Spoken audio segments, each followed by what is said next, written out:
Hi folks, another episode with stories and histories. Today I'm going to tell you about my personal story about my guitars and how I got to get into sounds of guitars and finally make pickups. I started playing when I was 13. I had some acoustic guitars way back then, and I listened to Jimi Hendrix all the time, and I started to paint my guitar so that it looked like Strats, even a scarped fender in the top of my acoustic guitar.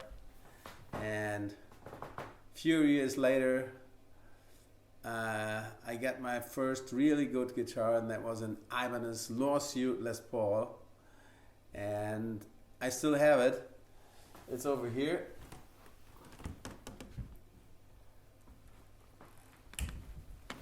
On this guitar, I practiced many years. I guess I bought this one in '76, and it was black. I have a photo, maybe we can put that inside the video. It was a black standard Les Paul with this old round Ibanez logo, and they still have the open book headstock. In fact, it has a maple neck, but a nice mahogany body. And finally, when I stripped it, I saw this is a quite nice and beautiful top. So this has original frets, so they're pretty worn out. And I always thought about putting in some new ones, but I never did that.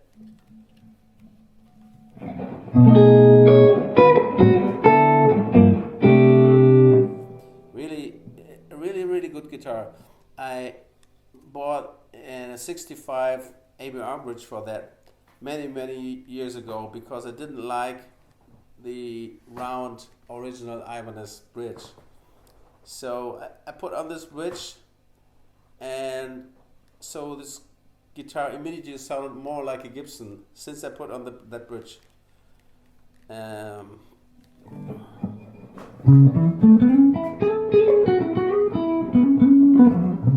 I guess here is some HB58 from my production inside of here.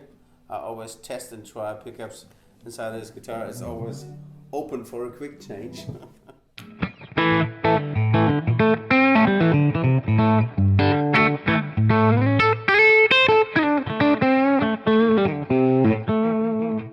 Really good guitar. Later when we stuck deeper into sounds of Les Paul with my friend Peter Weihe, I brought this guitar and we compared that to originals, and it was quite close. It's very similar to many 57 Les Pauls. It has this chimey, brilliant. Excuse me, I gotta get a pick.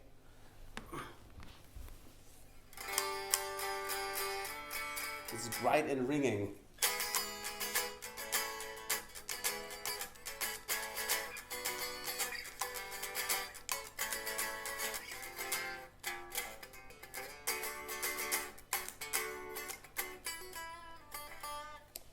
And so it's nice to check out pickups with this guitar and compare to originals. I played this Les Paul many years and I learned jazz. I was a big fan of Pat Metheny and played stuff like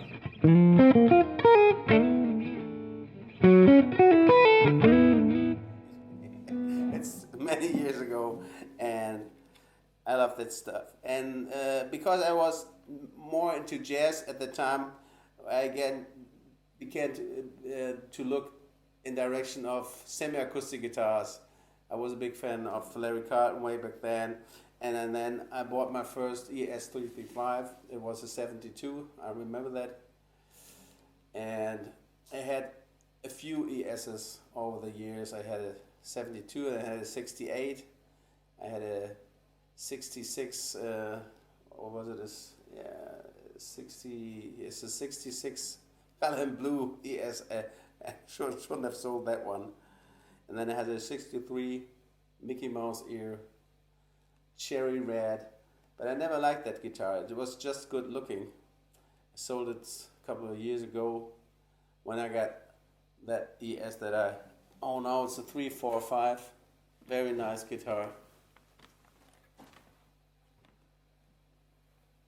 But we come to that later, because after having played the ES for a few years, friends of mine said, "What about using a Strat?" And I said, "Strat? Oh, I don't like Strats because they are built a few parts and it's not glued, it's screwed. It's not even a real guitar. It's just some kind of thrown together parts, and it's not a musical instrument." That's what I was thinking at that time. And a Gibson is a real guitar. All these things are built like a classical guitar. So I was approaching that theme in that way in these days. But these guys kept on pushing. "Come on, try a Strat." So I borrowed a Strat from a friend and said, "Okay, maybe yes." And I looked around, and there was a cheap 76 Strat, and I bought that one. And I began to feel for the Strat. The first thing that I saw that if you hang it on the body, the Strat, if you play the ES, I take it this time. You play the ES, you're always here, and you're playing there. So I got the Strat,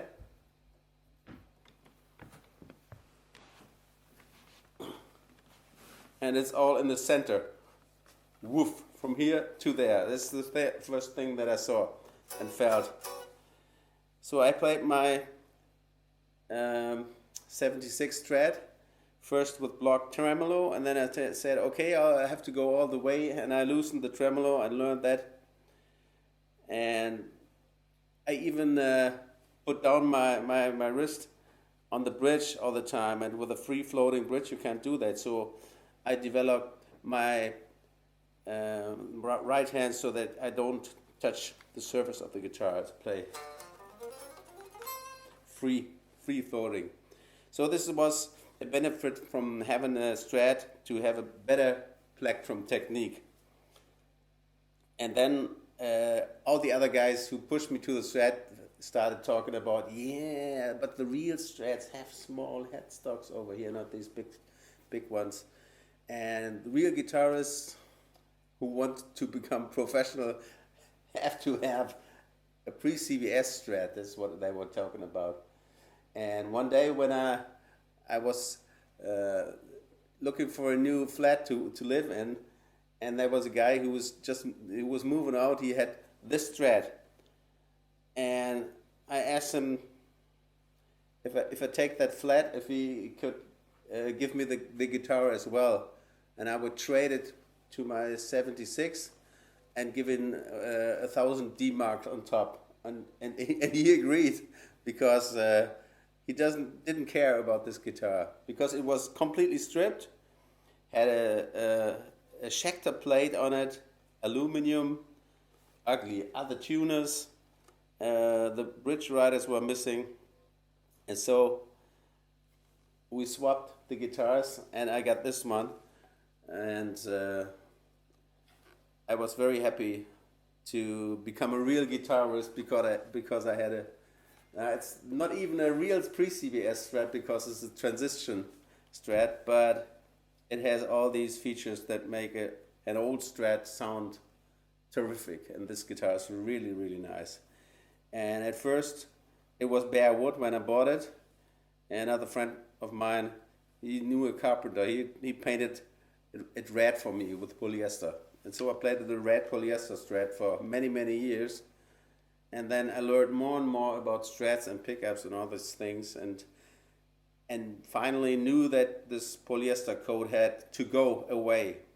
And these days I already developed finishing with cellulose, nitrocellulose lacquer, and painted this sunburst myself. So this is on it.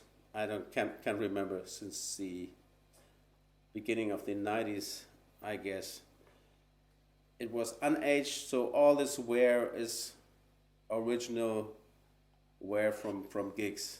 I guess I did 2,000 gigs with this guitar over the years. First with a country band. We used to tour for Marlboro cigarettes. There are other cigarettes like, I don't know, but it was Marlboro who were into the country music and let us play along the coast. It was a nice time. And at that time, with the country band, I bought this. It was a little earlier. I bought this Esquire. I still was a bit into jazz and had an ES 175, this big things, and I was listening to Joe Pass and worked through the red Joe Pass guitar method, and I still had ESs, and it was nicer to practice with the ES. So sometime a customer came to me and said if I knew some guy who was selling a 175, and I told him, yeah, I got one. Yeah, but he wanted to trade an Esquire, and I thought, what is an Esquire? Yeah, it's a good guitar. I'm showing you, and you can decide. And he brought this guitar, and we traded guitars, and he even gave me some money on top. So I got this 61 slapboard Esquire guitar that I started using in the country band then, together with my Strat. I had a big case where I had both guitars together in that case in this way. And that was a very nice time.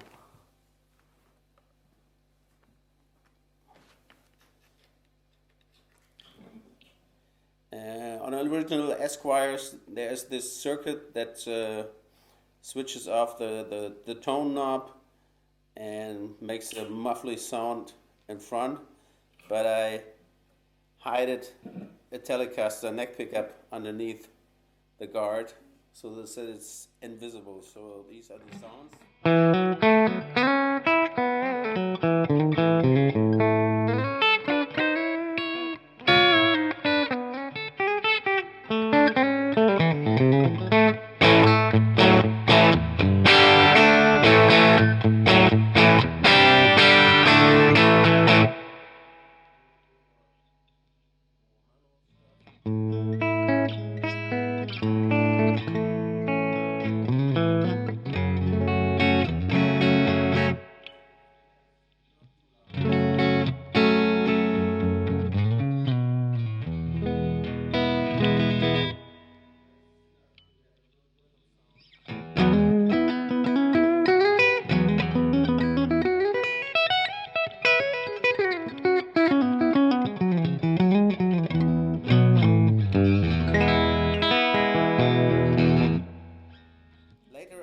This bridge pickup to make my TL60 set.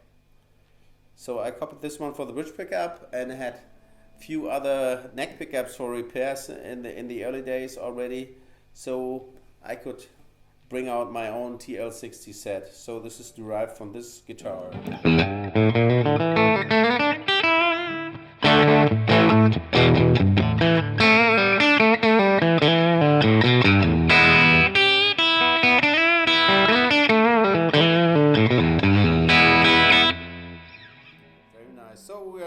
Played country music on the coast every summer, and later they asked me to join a top 40 cover band, and for the cover band I didn't use this one anymore, so but I still have it and love it.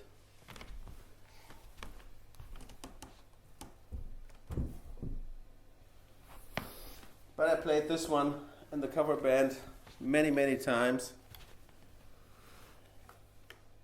and in these days I got to know Thomas Blug, and he was using a dummy coil in his guitar, and I started to copy that and put a dummy coil in here. I'm gonna show that with the Marshall.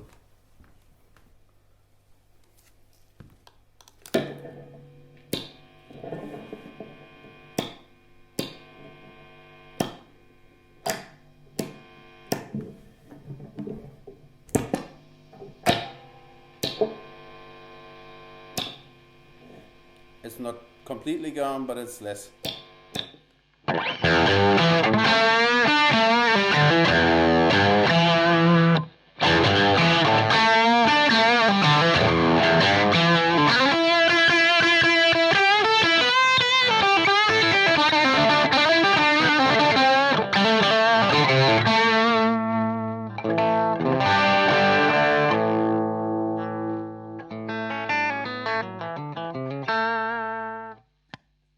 Then a few years later, a guy that I knew from Hamburg, he always dealt with old guitars. He came to me and said, "Do you want to buy a 62 Strat?" And I said, "Nah, sure, I want to buy a 62 Strat, but I guess that might be too expensive." He said, "Yeah, no, it's not too expensive because it comes in parts." And he had a plastic bag with a neck looking out and a white body built to look like a Burns guitar. It was this guitar. And he gave me a really good price for that. And I started to restore the guitar. There was a big hole in here. I put a piece of wood, old elder wood inside of here. Rebuilt this guitar. I bought a pickguard for $800 these days. Quite a lot of money. But the pickups are original, the bridge is original, the neck is original. It had to have a refret because the frets at the time were original as well. But the neck was bowing back very hard, so it was unplayable. So I put it in a clamp over maybe a year or so and put it on top of my cupboard and worked on that body in slow steps so that the body could get accustomed to every new step, the new wood. And then later I found the old original foam green finish underneath there. There was a big foam green plate underneath the neck plate and a big piece of foam green inside the cavity.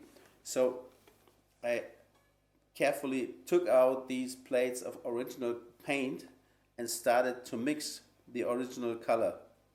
And the first liter was wasted and I had to start again. But the second approach was good. So I refinished this guitar in the same color that it was before and then had a beautiful guitar. After having finished this one, I started to refinish the other Strat in Sunburst. So this was red first, and when I got this one so far and assembled, I began reworking my 65 and make it Sunburst again.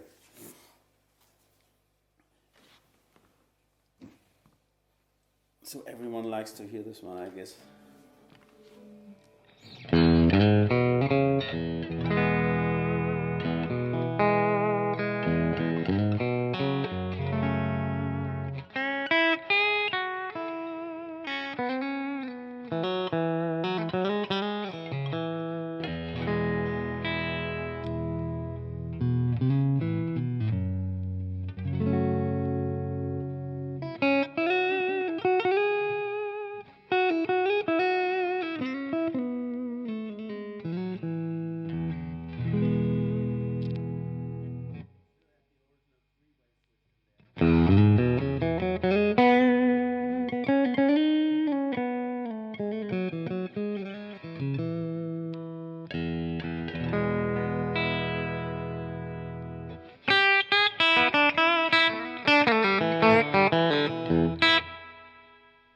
Accustomed to my Strat, and when I heard this sound, I was blown away. I thought it can't be true. I want that the other Strat sound the same, and I started to research in Strat pickups, and I tried to find the reason why this Strat sounds so different, because the 65 pickups sound is so mellow.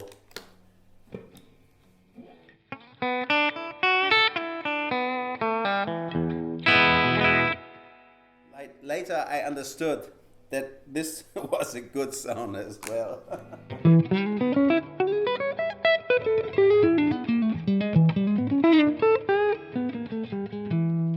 I started to make my own pickups and started with the ST 60. No, that's not true. I really started to produce real 62 pickups because that's what I was aiming for. I wanted that this Strat would sound mostly the same like the other one. So I made pickups and put it in this Strat and played them live. And later I changed the product from real 62 to ST60 because some dealers wanted a little bit brighter sounds. But then I came back making the real 62 again.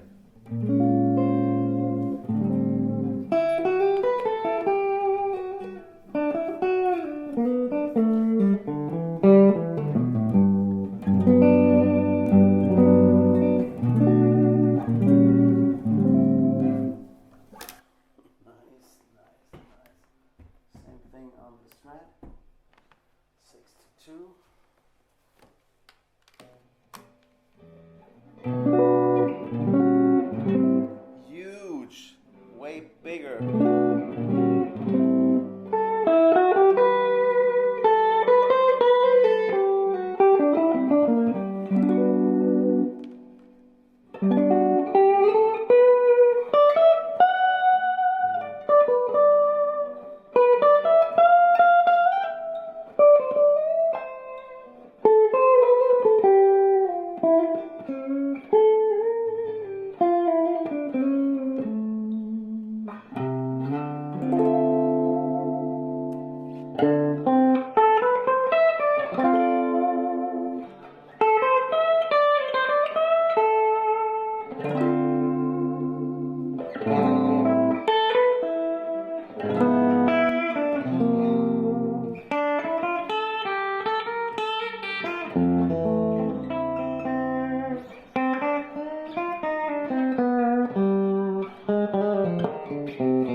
So I started making Strat pickups, and I didn't make nothing else than Strat pickups for 3-4 years.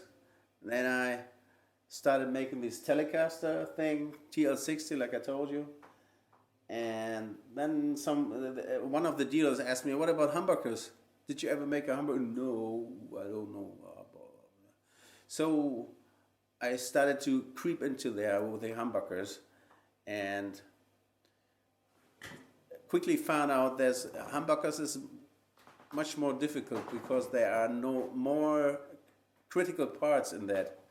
If you want to make a humbucker, you have to have your own parts. So I started working together with companies in my region to make my own parts, and developed my first humbucker in 2004.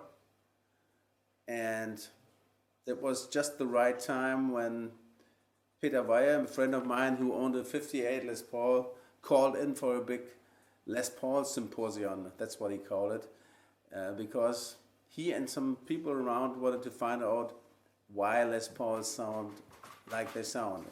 Old Les Pauls, all these very, very expensive type. So we started researching in Les Paul pickups after that. And we compared many Les Pauls there, and I learned over the years what differences are between PAFs, starting at 57 and going over until 62. I got a few examples here if you'd like to hear that. I have a CC24. I don't have it too long, but it's such a nice guitar. I saw it hanging on the wall and I immediately knew, please don't touch it. If you touch it, you'll stick to it.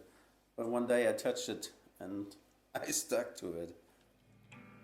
So I put on original hardware on this guitar. It's just the tailpiece is from some kind of guitar with gold parts, so maybe an ES355. This is an original ABR non-wire bridge, so it's somewhere end of 50s, beginning of the 60s. So these parts are crucial for the starting point of the tone. So this is not an old guitar, it's a newer guitar, but it's a very good guitar. I compared it to many old guitars, originals, so I know where the differences are between the reissues and the original ones. But I bought some old PAFs from 59 and 60, so that I always have the original tone in the house and keep my tonal memory so I could build my own stuff and get closer and closer to this.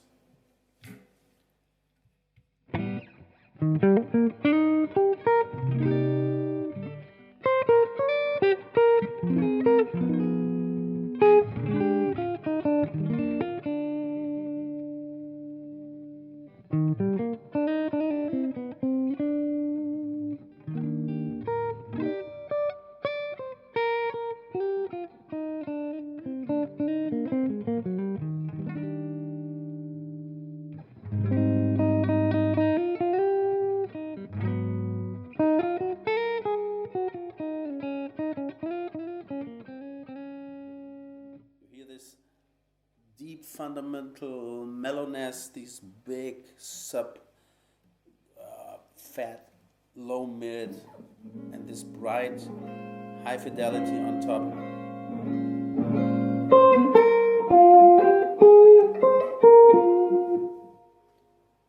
If you turn down the volume a bit, because of the 50s wiring, you can take away the mid-range a bit to get the sound a little bit clearer.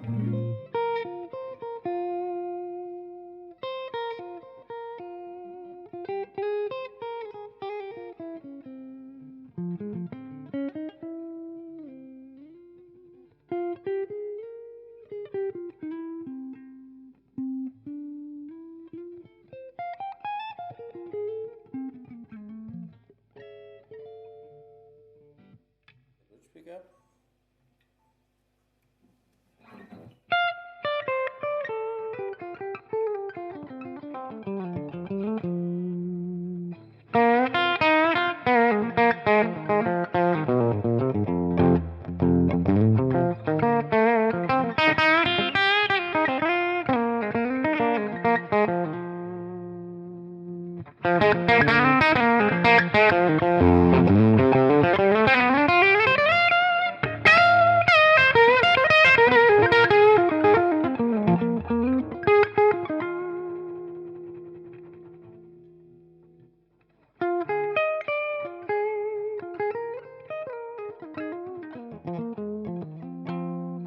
This is a 1960 PAF. It has a little more punchy power to it, and the neck pickup is a 59, is a little bit clearer.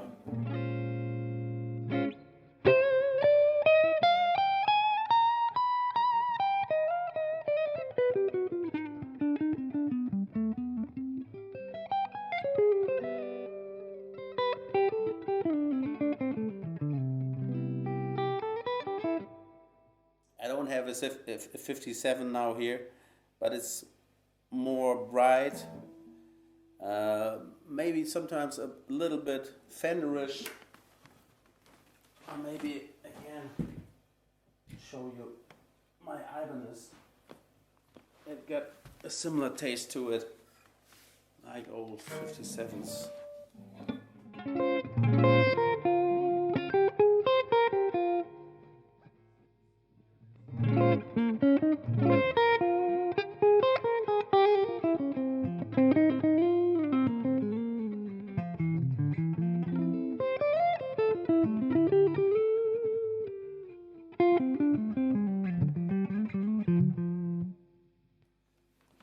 the 60s, not later in the 60s, in the beginning of the 60s, they changed a bit to the parts and put in a different magnet, shorter magnet, and went back with the windings. And it's a much clearer sound, but it's very nice as well. This one is from 61. This thing is not working anymore. This 345 is wired like a 335 because this was gone already when I bought that guitar.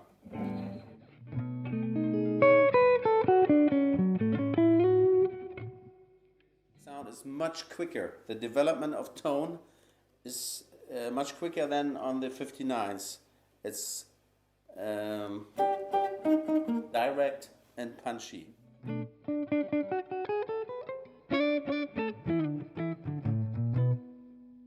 It's a similar tone like you hear on Wes Montgomery albums.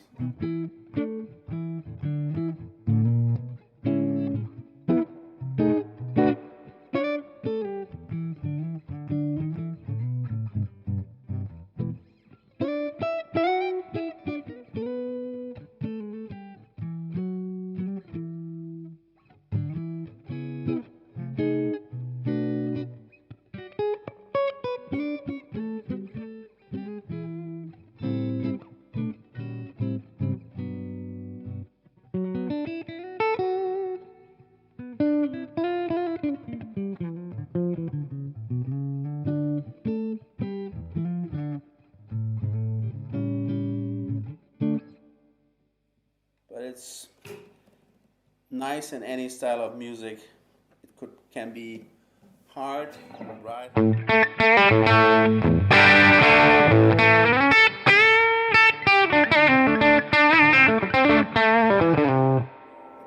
Has more bite, more definition than these early PAFs. It's a quite nice tone.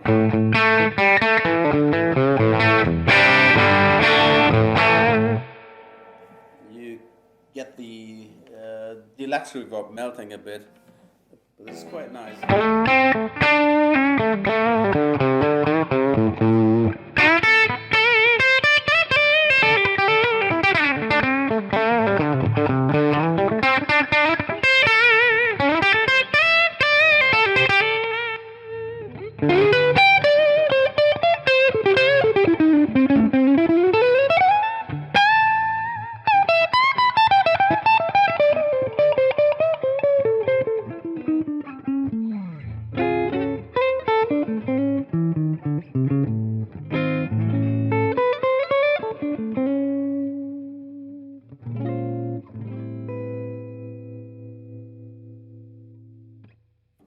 When I bought this guitar,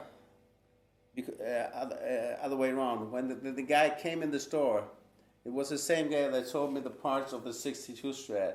And I saw him again and said, "Oh, what will this be?" He opened the case, and I saw this kind of sunburst, and I fell in love immediately. And I had to get this one. And there was some kind of work to do on this guitar as well. It has a hole here, so we can change the pots more easily than on other. But the sound is amazing. And so finally I sold my red 63.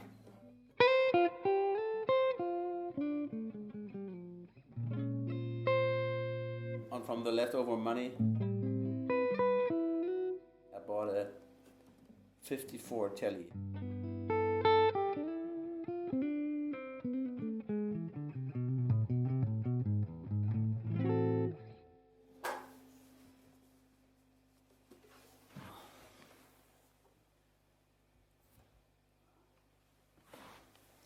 Uh, 54 Telly, maybe yes. I'll show you a few tones on.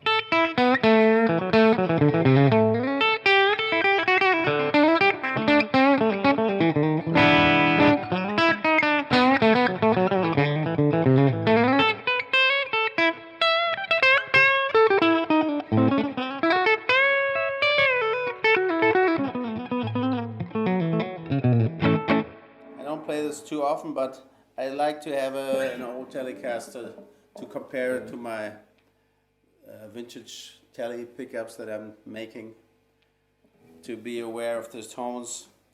And what's very nice about this one is the neck pickup, because it has this old mellow tone that's coming from the brass cover that damps away the resonant frequency completely and making the frequency range completely flat. So this high fidelity.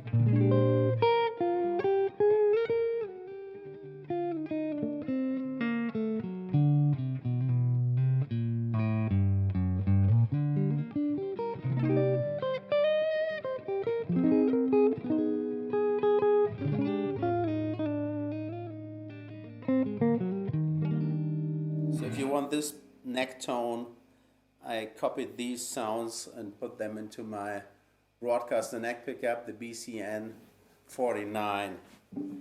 It sounds quite similar. It took some time to find that out, but I did that.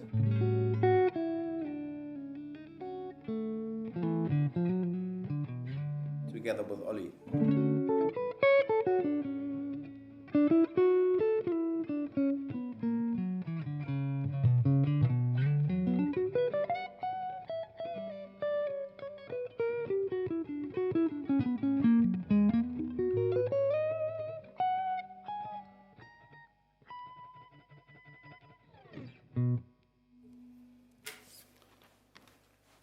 And last but not least, we didn't talk about P90s. This is a beloved guitar as well, because this is a real 59 Les Paul, but it's not a Les Paul Sunburst. It's just as special. But to me it's special because it has many typical Gibson-like sounds to it, and you hear the relationship to the old humbuckers, the PAFs, and this often helped me with voicing humbuckers, and of course my P90s.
What else to say about this?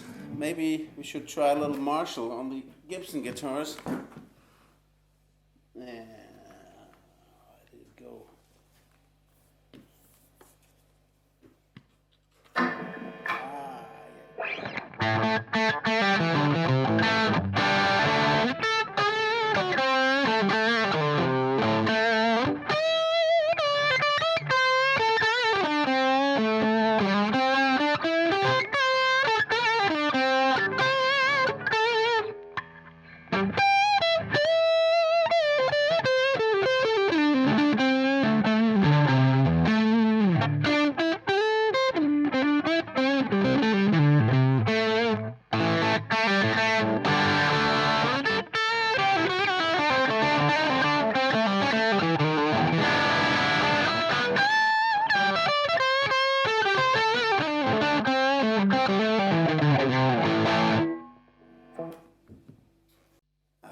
had some fun and interest in my guitars and like this workshop. And see you sometime again with another interesting theme. Bye.